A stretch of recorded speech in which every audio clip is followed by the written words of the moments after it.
Assalamualaikum warahmatullahi wabarakatuh. Waalaikumsalam warahmatullahi wabarakatuh.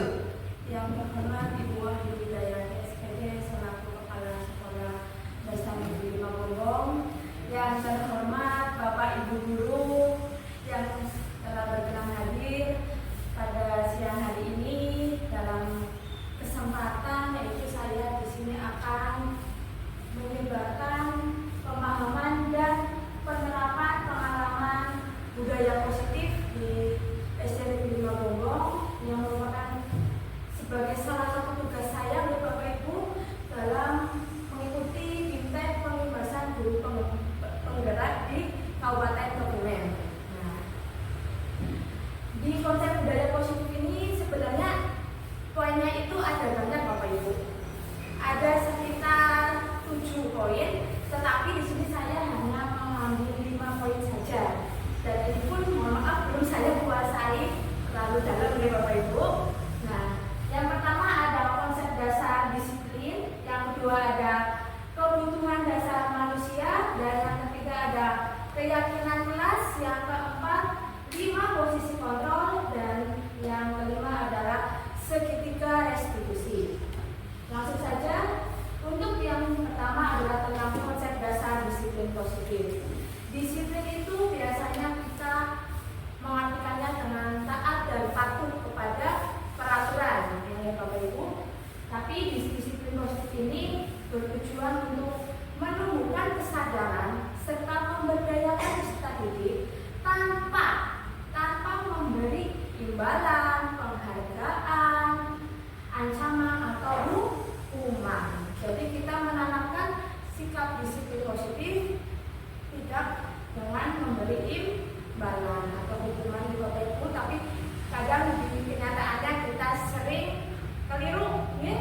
Kadang sering memberi hukuman kepada peserta didik. Nah, di sini itu ada yang namanya identitas gagal dan identitas sukses. Di sini jika peraturan itu nanti di endingnya kita memberi sebuah hukuman, itu bisa saja sistem peraturannya tidak akan berjalan apabila murid tidak takut kepada gurunya, ya. Dan jika sistem peraturannya itu ada sebuah hukuman, biasanya murid atau anak itu akan membenci sama peraturannya. Nah, yang kedua ada yang konsekuensi. Nah, di konsekuensi ini murid akan lebih menghormati, ya, lebih menghormati tentang peraturan. Kita memberi pemahaman konsekuensinya jika peraturan ini dilaksanakan, konsekuensinya apa. Nah, yang terakhir ada restitusi. Untuk restitusi itu apa? Nanti akan saya jelaskan di akhir. Di sini itu hanya restitusi itu murid akan lebih menghormati dirinya dan orang lain. Kalau konsekuensi itu hanya menghormati peraturannya, tapi tidak menghormati dirinya. Kalau restitusi itu menghormati dirinya dan menghormati orang lain. Kalau hukuman itu pasti murid akan membenci peraturan. Lanjut. Nah, di sini ada beberapa contoh tindakan guru. Nah, menurut Bapak Ibu, ini mana yang termasuk hukuman, mana yang termasuk konsekuensi, ya. Yang pertama, mencatat 100 kali di dalam buku kalimat, saya tidak akan terlambat lagi karena terlambat ke sekolah. Hukuman atau konsekuensi? Hukuman, ya. Padahal kalau terlambat sekolah biasanya konsekuensinya adalah dia pasti akan tertinggal pelajaran. Nah, yang kedua, lari mengelilingi lapangan basket 2 kali karena terlambat hadir di sekolah. Hukuman atau konsekuensi? Hukuman, ya. Yang ketiga, membersihkan coretan yang dibuat di meja tulis. Konsekuensi. Yang keempat, murid diminta untuk push up 15 kali karena tidak menggunakan masker ke sekolah. Hukuman. Pak Kisan, hukuman.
positif. Sekarang tentang kebutuhan dasar manusia. Kita semua manusia, baik Bapak Ibu guru maupun peserta didik. Ada 5. Yang pertama bertahan hidup, ada kebebasan, kesenangan, penguasaan, dan kasih sayang dan rasa diterima. Yang pertama tentang bertahan hidup. Kebutuhan dasarnya adalah pasti tempat tinggal, makan, pakaian, rasa aman, kesehatan. Itu kebutuhan dasar kita ya Bapak Ibu. Iya, kebutuhan yang pokok. Yang kedua kebebasan. Setiap diri manusia pasti mempunyai rasa pengen kebebasan mandiri. Anak kecil aja kalau dipaksa pasti berontak, makanya mandiri belajar sendiri. Nah, membuat pilihan juga, ya kan? Kebebasan sesuai dengan keinginan sendiri. Yang ketiga ada penguasaan. Penguasaan di sini itu setiap manusia itu pasti ingin didengar, ya, ingin diakui keberadaannya, ya. Dan saya berarti punya rasa memimpin meskipun tidak menjadi seorang pemimpinan. Dan yang keempat ada berprestasi. Pasti setiap diri kita pengen berprestasi. Itu penguasaan. Yang keempat ada kesenangan. Nah, kesenangan pasti pengen rasanya senang terus, pengen ngomong, bercanda, ya, nggak terlalu serius, pengen piknik, ya. Iya. Bapak Ibu guru pengen piknik, muridnya juga pengen piknik. Ya. Nah, yang terakhir ada kasih sayang dan rasa diterima. Nah, dia pengen diterima oleh lingkungannya, pengen dicintai, ya kan? Ya, dia juga pasti punya rasa kesadaran, mungkin pengen berbagi dan bekerja sama. Itu 5 kebutuhan dasar manusia. Di sini ada 5 perlakuan yang dilakukan Bapak Ibu guru terhadap anak, ya. Menurut Bapak Ibu ini termasuk kebutuhan dasar yang mana? Yang pertama, Ibu guru bilang aku tidak boleh bersenandung ketika mengerjakan tugas. Katanya kelas harus tenang, kan nggak seru jadinya. Saya senang. Apa? Lagi mengerjakan tugas nggak boleh bersenandung sama gurunya, kan nggak asik. Itu perasaan anak seperti itu. Itu kebutuhan apa? Kesenangan. Kesenangan atau kebebasan? Kalau saya kebebasan. Nggak mau beda lagi. Kesenangan beda lagi. Kebebasan. Bisa kebebasan, bisa kesenangan, bisa penguasaan. Ini juga banyak ya. ini juga juga. Ya. Berarti ini macam banyak kebutuhan dasar, banyak ya. Kebebasan, dia pengennya mengerjakan tugas saya sambil bersenang, ya. Kesenangan, ya dia kalau mengerjakan tugas saya pengennya sambil senang, ya senang, ya. Penguasaan, pengen Bagiannya ini didengarkan oleh orang lain. bertahan hidup juga nggak apa-apa, kesehatan. Oke, lanjut yang kedua. Ibu guru tidak menyapaku hari ini, padahal aku sudah potong rambut sesuai keinginan ibu guru. Ayo. Bukan. Nah, Apa? ya penguasaan. Itu penguasaan. Ingin Ingin diakui, ya. Kita sebagai bapak ibu guru ya, besok kalau ada siswa yang baru potong atau bajunya baru, ya, yang dipanggil. Ya, siapa tahu merasa seperti ini, pengen diakui, ya. Kita bisa potong loh.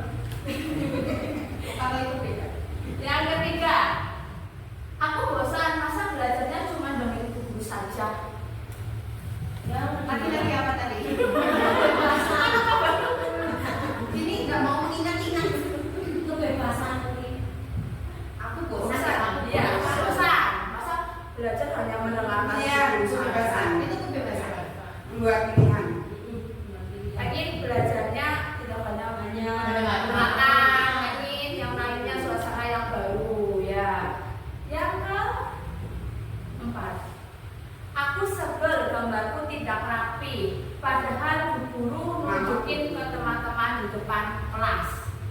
Dia sebel. Gambarnya itu nggak rapi, tapi malah gurunya nunjukin ke teman-temannya itu kebutuhan apa? Kebutuhan apa? Aku sebel gambarku tidak rapi, Iya. tapi malah ditunjukin. Iya. Kasih sayang dan rasa diterima. Kasih sayang dan rasa diterima. Iya. Kasih sayang. Apa Ada rasa diterima? diterima, ditunjukin buat contoh jelek malah. Pinter-pinter ya? Oh, iya. Ini udah pakai kacamata soalnya. Kalau nggak pakai kacamata nggak apa apa sih. Yang kelima, aku lapar, malah bu guru bilang aku tidak boleh makan saat jam pelajaran. Kebutuhan apa? Itu kebebasan. Tapi ya Jangan pelajaran. makan. Kita kan kebebasan, pengen makan. Bukan orang tua ini kok nggak makan. Bukan bertahan hidup. Bukan. Bukan, itu Itu kebebasan kebebasan hidup. hidup. Bukan. Apa? Apa ya? Bertahan hidup kan enggak lah. Makan. Aku Pengen makan. Dia nggak pengen makan, tapi ya saat jam pelajaran sama bu guru tidak boleh. Oke, makannya lapangnya bertahan hidup kayaknya. Ya. Tapi kan dia bebas, pengen bebas. Kebebasan. Kebebasan Iya, ya. kebebasan. Dan dia membuat pilihannya sendiri. Ya. Sangat Pilihannya pilih. sendiri. Ya. Jangan PDW kok. Itu kebebasan ya. Oh iya. Itu 5 dasar kebutuhan manusia. Udah paham Bapak Ibu? Paham. Nah, sekarang kita tahu ya kebutuhan siswa kita. Selanjutnya yang ketiga, ada keyakinan kelas. Keyakinan kelas itu adalah suatu disiplin positif yang bisa kita terapkan dalam membangun budaya positif di sekolah. Pembuatan keyakinan kelas ini itu harus mencakup seluruh warga kelas, dari bapak ibu gurunya, dari siswanya, semuanya harus ikut mencurahkan pendapat. Ya, tidak boleh hanya gurunya saja. Ini namanya keyakinan kelas. Nah, keyakinan kelas ini itu harus kita tinjau setiap waktu. Karena semisal kemarin saya sudah praktek di kelas 5, sudah buat keyakinan kelas. Besok kalau anak kelas 5 sudah pindah ke kelas 6, kan anak yang kelas 5-nya baru. Itu harus membuat lagi karena anaknya sudah berbeda. Nah, itu namanya keyakinan kelas. Nah, ini dokumentasi yang sudah saya terapkan di kelas, terutama di kelas 5 kemarin. Yang pertama itu saya menjelaskan kepada anak apa itu keyakinan kelas, ya. Di keyakinan kelas itu kita harus mengubah kalimat negatif menjadi kalimat positif. Jadi saat menulis keyakinan kelas itu tidak boleh menggunakan kata dilarang, tidak, jangan, harus dihindari. Nah, setelah mereka paham, mereka akan menulisnya. Kemarin saya menggunakan media kertas apa namanya ini segini kecil yang dapat ditempel.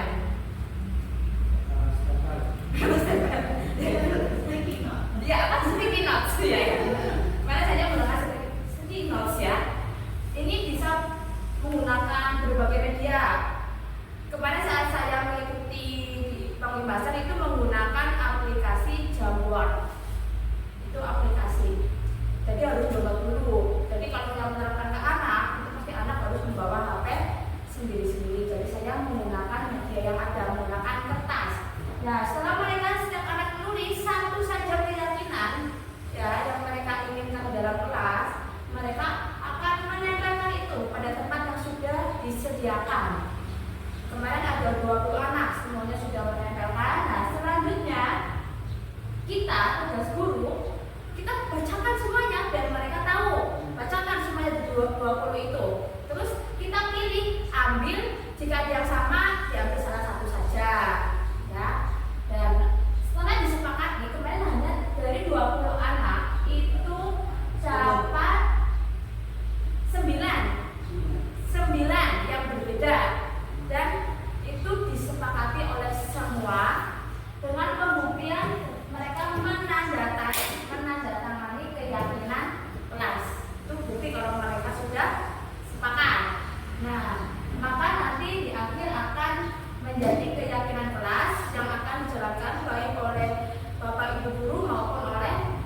siswa. Nah, ini nanti akan berdampak ke depannya. Jika siswa itu melanggar kegiatan kelas, kita akan mengingatkan kegiatan apa yang sudah kita buat seperti itu.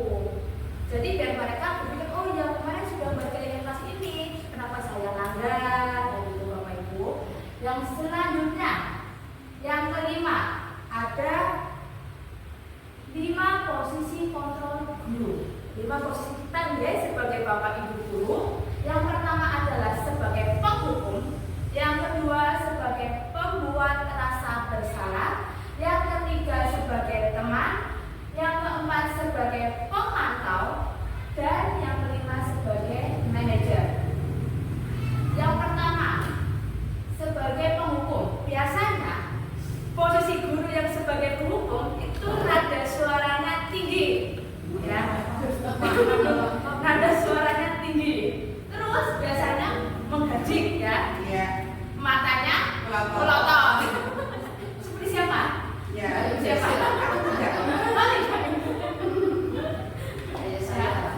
Nanti hasil dari kalau kita posisi di penghukum, nanti murid akan marah dan dendam Iya. kepada gurunya. Itu posisi penghukum.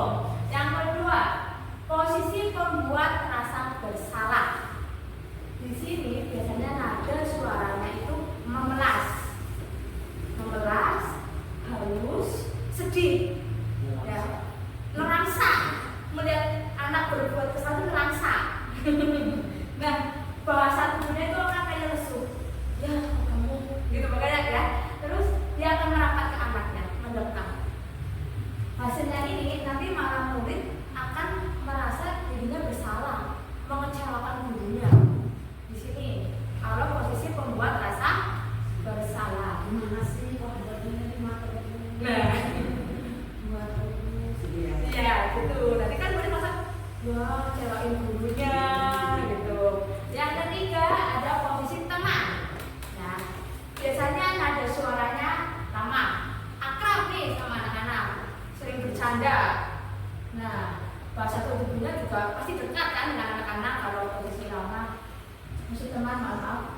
Dan hasilnya nanti murid akan merasa akrab dengan gurunya. Dan jika setelah melakukan kesalahan, biasanya dia tidak merasa bersalah karena sudah akrab gitu, ya kan? Merasa akrab nih, nggak apa-apa, kan udah akrab nih sama guru SD kayak gitu kan? Biasanya kayak gitu. Yang keempat, yaitu pemantau. Posisi pemantau ini nada suaranya datar, tidak tinggi, tidak rendah, datar. Mungkin mukanya juga datar ya, tanpa ekspresi gitu. Nah, bahasa tubuhnya akan formal. Pokoknya Biasa aja. biasa saja. Nah, hasilnya di sini nanti murid sadar konsekuensi yang harus dijalankan. Dia sadar, oh iya, saya melakukan ini, berarti saya harus seperti ini konsekuensinya. Dan yang terakhir ada posisi manajer. Posisi manajer ini nada suaranya tulus di dalam hati. Tulus bagaimana? Contohnya ada yang bisa dicontohkan? Bagaimana? Kita sudah bisa tulus. Nah, bahasa tubuhnya tidak kaku ya. Tidak terlalu lemas. Hasilnya di sini murid akan bertanggung jawab mencari jalan keluarnya. Jadi di sini sebagai manajer kita nadanya nggak keras, nggak rendah, ya, nggak seperti teman, ya gitu, nggak datar, seperti pemantau, pokoknya ya tulus saja. Ini agak susah kayaknya. Dan nanti muridnya itu akan dia sadar sendiri. Oh, saya salah nih, saya bertanggung jawab menyelesaikan masalah ini. Makanya untuk anak SD masih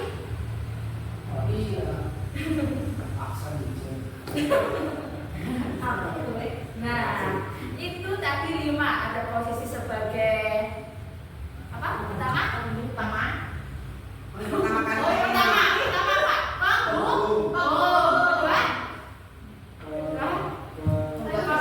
Membuat merasa bersalah. Ketiga, teman. Keempat, pemantau. Kelima, manajer. Yang dari 5 itu Bapak Ibu yang paling bagus yang mana? Tapi apa tuh harus bisa melakukan 5 itu? Harus bisa. Cara jadi manajer bagus. Apalanya paling bagus. Semuanya bagus. Semuanya bagus. Kebanyakan kita seringnya pakai yang apa? Manajer. Saya 5. Oh, 5 ya. Saya bisa jadi marah, bisa jadi membuat kesalahan. Tergantung situasi. Tergantung situasi. Dan juga baik Yang mana ada yang belum tahu, ada yang belum tahu, Ada yang belum tahu? Biar memilih. Betul. Ada bisa kontrol. Jadi ada penghukum, pembuat rasa bersalah, teman, dan ada pemantau dan manajer. Coba penghukum coba. Penghukum nada suaranya tinggi. Kalau Bu Evi, Kalau penghukum nada suara saya memang tinggi. Kalau menghabis mata melotot saya tidak bisa. Karena kalau saya matanya melotot langsung keluar air matanya. pembuat rasa bersalah, ada suaranya memeras. Oh, sering. Sering saya. Kenapa? Itu kalau sudah saya lapar dan sudah angel banget sama anak Terutama dia udah kalau saya kambuh itu tidak bisa bersemangat. Tergantung kondisi ya. Iya, makanya 5 itu harus kita puasai tergantung situasi dan kondisi. tergantung yang kita hadapi masing-masing. Mungkin menghadapi Albert dengan menghadapi si Sampai, mereka beda. Oh, jelas. Ya. Dan masalahnya betul. Kalau saya kan setiap saat bisa jadi tenang. Hampir setiap hari nggak seharian penuh sih, nggak. Tapi setiap hari pasti saya merasa menjadi tenang. Tapi yang kita lihat adalah pada hasilnya itu. Coba hasilnya. Ya. Kan itu kalau dilakukan setiap hari jadi teman terus itu nggak bisa. Nggak Bisa. bisa. Ya. Nggak bisa. Kayak gitu. Jadi penghukum terus juga nggak Nggak bisa. bisa. Karena darah tinggi saya. Sehari itu harus 5 itu harus dikuasai. Sehari 5. 5. Karena kita menghadapi banyak sekali. Oke, masing-masing. Yang keempat, ada Bu Evi. Pemantau. Pemantau. Oh iya kadang. Kadang. Kadang pemantau ya. Kalau manajer sering Bu Evi. Manajer. Anak-anak biar mencari tanggung jawab sendiri. Jarang jadi manajer. Kalau saya justru jarang menjadi manajer. Jangan diam ya Bu Evi. Hasilnya kan murid akan tanggung jawab mencari jalan keluar permasalahannya. Oh, nggak ketahuan tanggung jawab. Bahasa buku tidak aku oke, tidak aku nada suara tulus. Tapi hasilnya tidak seperti itu. Ya tulus mana? Berarti belum tulus. Nah makanya hasilnya kan belum bertanggung jawab. Contoh kecil aja ya Bu. Saya hampir 1 tahun di kelas 6 ini, saya belum pernah masuk kelas itu keadaan siap belajar di kursi mereka masing-masing. Belum pernah saya masuk dalam keadaan seperti itu. Itu yang sedang saya introspeksi diri Nah, kepada berarti diri saya saya. jangan mempraktekkan tadi, membuat keyakinan kelas. Biar mereka bertanggung jawab dan ingat keyakinan kelasnya apa. Sudah dari awal pembelajaran saya buat kesepakatan kelas, tapi tidak berjalan dengan baik. Keyakinan beda tidak dengan kesepakatan. Sama. Sama. Yang beda itu peraturan kelas. Ya. Lanjut. Lanjut. Nah, Ayo, ini ada 5. Ada 5. Coba ini jangan bareng-bareng satu-satu saja. Kayaknya. Coba pembelajaran yang pertama. Slide-nya. Langsung jadi enggak apa ya sesuai dengan Iya, ya ini. Iya, sesuai ini. Iya. Saya kecewa. Iya. Hmm. Apa? Posisinya apa? Kecewa itu berarti membuat rasa bersalah. iya. Iya. Iya. Gurunya bilang saya kecewa nih, ya kan? Iya. Iya. Akhirnya dibilang bahwa tuh hasilnya murid mengecewakan. Iya. Nanti yang pertama, saya kecewa sekali dengan kamu. Menurut saya memilih posisi kontrolnya membuat rasa Kecewa. bersalah. Bersalah. Yang kedua, coba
Enggak, kalau teman enggak.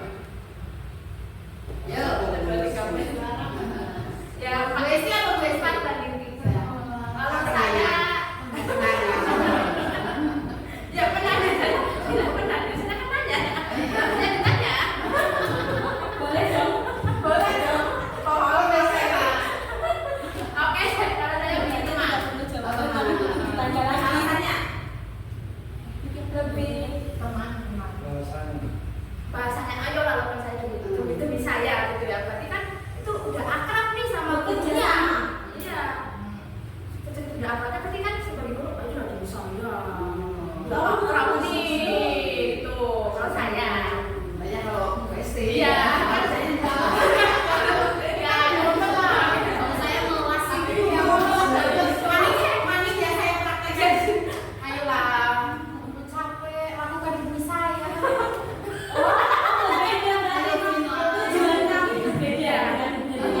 Tidak apa-apa Iya, iya beda. Saya hidup tidak ada nilainya, nggak ada nilainya, nggak ada nilainya. Tetap dikasih Rekomendasi. apresiasi setiap anak. Apapun jawabannya. Karena itu kan berapa? Karena ada kata tidak, ada kata Iya. tidak. Jadi semuanya benar.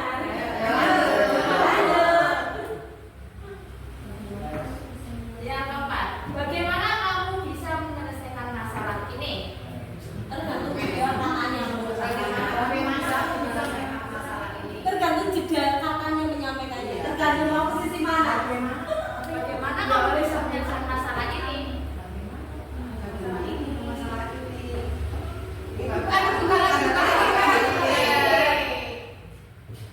Bisa memantau.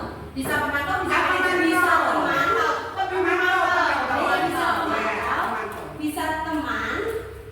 Tergantung juga kalimatnya. Saya manajer. Bisa menghukum, iya bisa juga.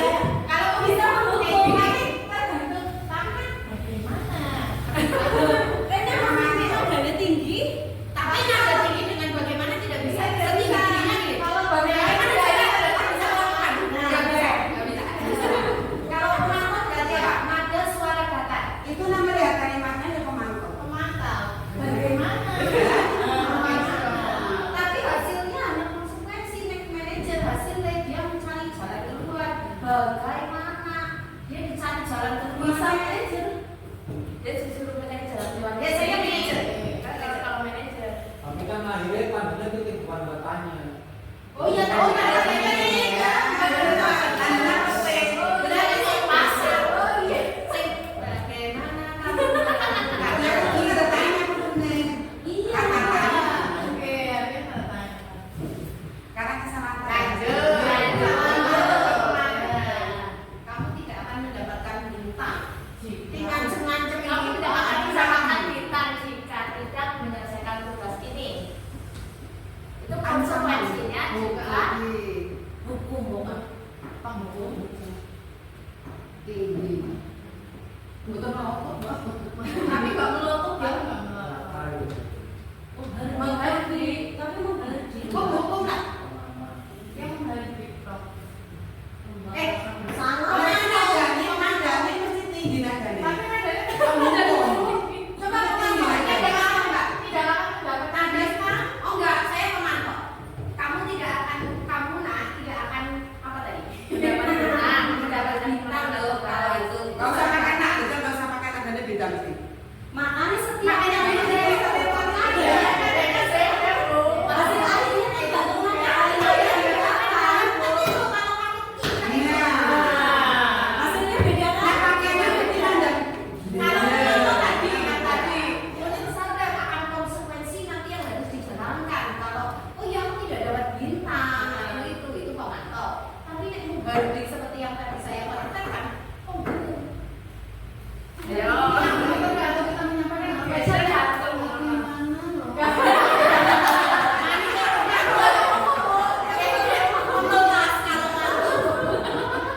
Iya, berarti nada kalimat. tergantung nada kalimat. Iya, nada suara. Tergantung siapa kita juga. Oh, kalau mungkin berarti itu pakai apa namanya video ya. Nah, kan kelihatan ekspresi yang berkata seperti apa. Bisa langsung tak hukuman. Tak manajer. Iya, Itu betul.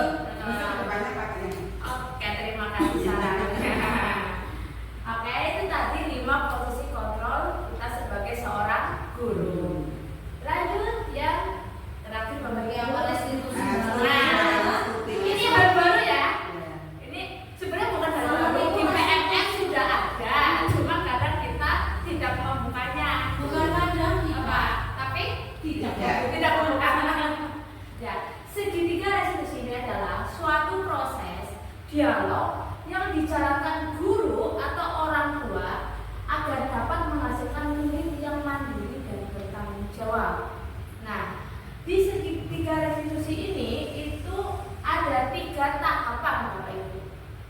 Ya, jadi namanya segitiga restitusi itu tadi proses dialog antara guru orang tua atau orang tua terhadap murid agar murid itu bertanggung jawab dan mencari cara untuk menyelesaikan solusi masalahnya. Yang pertama dari segitiga itu adalah kita harus menstabilkan identitas.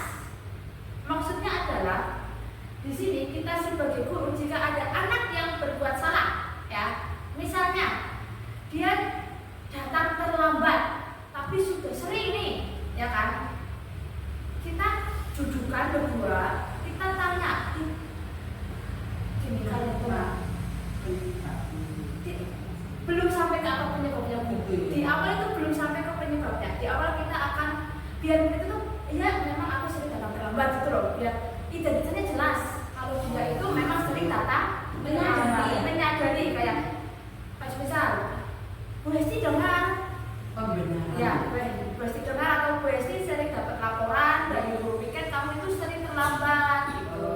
Iya, Bu. Ya, iya Bu. Nah itu dia udah identitas jelas. Kalau emang oh benar anak ini yang sering terlambat. Tapi kita di sini juga tidak boleh terlalu memojokkan dia terlambat. Itu hal yang salah enggak. Karena setiap orang itu punya kesalahan. Manusia itu nggak sempurna. Kita juga harus memberi bimbingan itu. Jadi biar kelihatannya oh aku salah banget nih sampai dipanggil guru gitu. Nah, tindakan yang kedua adalah validasi tindakan yang salah. Nah, tadi tindakan tadi datanya, oh benar nih kamu yang sering terlambat. Iya benar Bu. Ya, sudah 5 kali ya. Iya Bu. Ya, itu kan istilah gitu. Nah, di sini validasi tindakan salah dari tindakan tadi yang salah. Kita memvalidasi, kita bertanya. Setiap tindakan itu pasti punya alasannya, ya kan? Kenapa kamu sering datang terlambat? Nanti anak itu akan menjawabnya, akan ya misalnya dengan jujur ya jika kita Valid. ya jujur. Nah, yang ketiga setelah kita tanya tuh apa alasannya ya. Nah, yang ketiga menanyakan keyakinan. Nah, datang terlambat ya alasannya karena sering main HP. Ya, terus kita tanya Dahir, nah kamu datang terlambat karena sering main HP. Nah, kita sudah buat keyakinan kelas kelas apa yang sudah dilanggar gitu. Kita tanya sama anak itu. Jadi dia tahu, oh ya Ibu tentang disiplin. Keyakinan yang telah saya langgar adalah disiplin. Nah, setelah itu kita di menanyakan ini juga kita akan bertanya, bagaimana solusimu agar kamu bisa memperbaiki masalah ini yang sering terlambat ya? Nanti dia akan mencari solusinya. Kita sebagai guru membimbing, oh ya sudah dapat solusinya, sudah bagus atau belum. Kita hanya membimbingnya Bapak Ibu. Ini namanya segitiga restitusi. Kalau di SMP SMA mungkin ini tugasnya BP. Bapak Ibu guru BP. Nah, kalau di SD ini tugas Bapak Ibu guru semua ya. Guru cerdas. Ya BP, ya ABK. Ya. Saya tanya, Ya. itu pembuatan keyakinan kelas itu, kalau misalnya keyakinan itu dilanggar Ya. oleh anak, berarti tujuan dari guru adalah bukan untuk menghukum ya, Bukan. tapi mencari solusi gitu ya, mencari solusi. Terus sekarang ada bagi anak yang sudah berkali-kali tidak bisa mematuhi keyakinan kelas itu terus apa? Tindakan guru apa? Nah, itu biasanya itu lebih ke pemukul. Tapi kalau memang di awal kita sudah melakukan Ya, solusi kita sekali-kali. yang baik, ya kita membimbingnya, beringatkan. Biasanya endingnya adalah tindakan memasalahnya dengan menghukumnya. Kamu juga ada kesehatan, Ya, psikolog. ya, segitiga iya, iya. Dan kan kadang-kadang nggak bisa Ya, selesai. kita pakai ini nggak bisa selesai, Ya, biasanya selesai. lebih ke menghukum. Tapi kemarin ada saya melihat di IG ya, Bapak Ibu, itu ada penghukuman yang sangat inspiratif. Itu ada anak yang bolos, itu sama gurunya dihukumnya itu untuk memanen padi di sawah. cocok kayak Ya, anggur iya. Jadi mungkin kita inspirasi ya, kita menghukum yang hukumnya itu memang mendidik, yang membuat siswa itu sadar gitu, ya. Tapi itu memang kadang kita menghukumnya. Tapi saya pernah baca itu tidak ini ya, tidak memperhatikan anak itu akan cari hukumannya sendiri. Jadi anak akan sadar akan konsekuensinya sendiri dulu. Jadi bukan kita yang menghukum, tapi anak suruh cari sendiri apa ya untuk dirinya sendiri. Jadi kalau besok saya akan seperti ini, tapi itu hukumannya nanti akan disepakati lagi gitu loh. Tidak hanya anak melontarkan langsung disetujui. Gitu. Iya, berarti kan kita sudah berkali-kali nggak tercapai. Kesepakatan hukuman. berdasarkan pengalaman saya membuat kesepakatan kelas untuk kelas 6 saja itu masih susah mengutarakan loh konsekuensinya. Ya. Untuk sekelasnya kelas 6 saja itu susah untuk misal kalau buang sampah sembarangan, Iya. misal buang sampah kok di kelas atau tidak masuk ke tempat sampah, mereka itu tidak akan bisa langsung ya membuang langsung ke tempat sampah, tidak, tapi ya buangnya di tempat sampah. Jadi saya harus mengalahkan. Nah kalau misalnya sudah buang ke tempat sampah tapi tidak masuk, ya suruh diambil Bu Guru. Lah kan berarti tidak bisa dengan satu kalimat Iya. jalan seperti itu. Dan ini arahnya ke nanti, mungkin arahnya ya dari paparan yang dari depan, mungkin arahnya ini ke disiplin positifnya nanti. Ketika sekolah itu sudah terbentuk suatu disiplin positif, pasti akan dengan mudah menjalankan keyakinan itu. Arahnya mungkin akan endingnya ke sana, dan itu butuh waktu yang Bertahun-tahun. luar biasa untuk karena ini nanti arahnya budaya disiplin positif sudah jadi budaya. Budaya itu kan sesuatu hal yang mengakar. Nah, sekarang saja kelas 6 banyak sekali sampah, kalau tidak diingatkan mereka tidak akan membuangnya. Berarti belum jadi budaya. Itu Budaya belum ada. Bagaimana berusaha? Ya, itu kalau sampai kita itu ya, itu sebenarnya semuanya bisa berhasil Iya. melalui proses yang lama dan kerjasama semuanya Iya, betul. di seluruh warga sekolah. Betul. Ya, jadi antara guru, antara siswa, penjaga sekolah semuanya kerjasama. Jadi berlatih bersama, pembiasaan yang lama sampai menumbuhkan pada anak itu untuk tadi kesadaran akan disiplin positif di sekolah masing-masing. Ya ini memang tugas seorang guru itu nggak hanya sampai ke situ ya. Tidak cukup hanya setahun 2 tahun ya. Iya, Dan anak-anak yang berganti-ganti. Nah, Ya, itu. Sampai kelas 6 aja kan berarti dari kelas 1 sampai kelas 6. Iya. dari kelas 1 kan Iya. mohon maaf sudah diajarkan. Iya. Sampai kelas 6 saja masih Iya. seperti itu. Makanya perlunya antara guru kelas 1 sampai kelas 6 kalian berkesinambungan. Ya, itu. Iya. Nggak ada yang putus tengah jalan. Iya. Contoh dari bawah sudah dilatih dengan baik, meningkat baik. Di tengah perjalanan ada yang tidak menjalankan hal itu. Sudahlah, muncullah kebebasan anak yang tidak terhingga. Nah, jadi kita akan gagal di tengah jalan. Dan memunculkan program-program yang budaya Iya. positifnya tuh ada. Betul. Ya, oke. Terima kasih atas pendapat-pendapat yang sangat antusias dari Bapak Ibu ya. Iya, Pak. Sangat semangat betul udah siang ya. Ini jadi anak. Nah, di sini kemarin kita sudah melaksanakan dokumentasi ceritanya ya ini udah beneran kasusnya, ini hanya cerita. Tapi coba hampir seminggu Hampir ya. betul itu. Hanya itu tidak terima pekerjaannya selalu dicontek oleh temannya. Ia marah dan tidak dapat menahan emosinya. Di sini adalah tampilan video saya ya saat wawancara. Terima kasih banyak.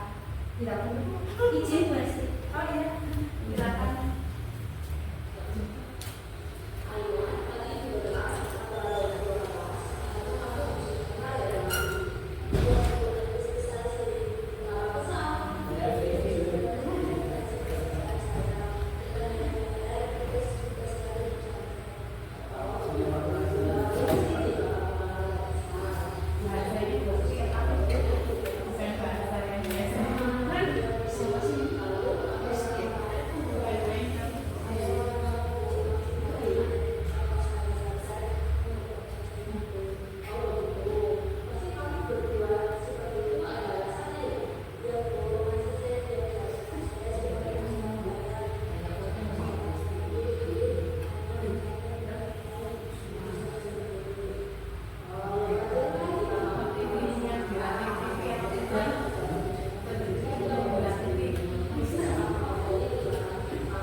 Itu tadi salah satu video sedikit diskusi yang pernah saya lakukan. Sebenarnya ada dua Bapak Ibu, cuma satu saja ya. Sudah cukup saja. Sudah cukup. Itu satunya Nadia.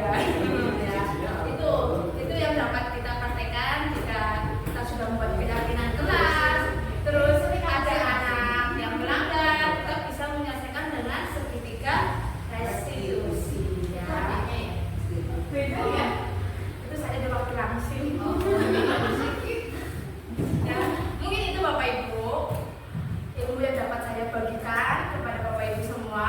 Semoga bermanfaat, semoga dapat diterapkan ya, semoga menambah wawasan juga. Dan tadi segitiga restitusi itu juga bentuk aksi nyata di PNM. Suatu saat kalian akan membuat aksi nyata